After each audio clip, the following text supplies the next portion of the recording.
மே மாதம் வரைக்கும் கவனமாக இருக்கணும்.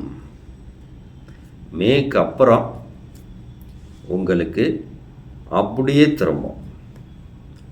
இந்த வருடம் மே மாதம் வரைக்கும் பேச்சில் வம்பு, நட்பு வட்டாரத்தில் சங்கடம், குடும்பத்துக்குள்ளே விட்டு கொடுத்து போகணும். என்ன சாமி இந்த மாதிரி சொல்கிறீங்களே அப்படின்னு. வருமுன் காப்போம்.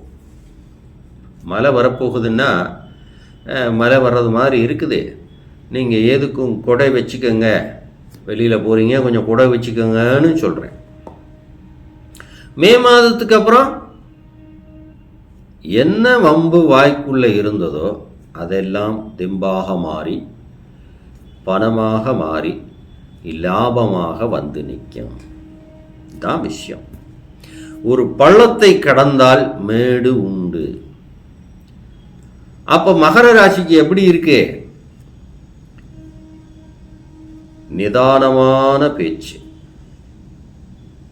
நீங்க யாரா இருந்தாலும் சரி, சாட்சாத் லா நீதிபதியாக இருந்தாலும் சரி, ஏன்னா அவங்களுடைய பேச்சு, உங்களுடைய குணம், அதீத ஆற்றல், உங்களுடைய செயல்பாடு எல்லாம் சுறுசுறுப்பாக இருக்கும். எதையாவது ஒன்று நோண்டிக்கிட்டே இருக்கிற மாதிரி இருக்கும். ஆராய்ச்சி ஆராய்ச்சி ஆராய்ச்சி போய்கிட்டே இருக்கும். மகரத்தை பொறுத்த வரைக்கும் ஒரு விஷயத்தை தொட்டிங்கன்னா அதை விடவே மாட்டீங்க, அதை தூண்டிகிட்டே இருப்பீங்க.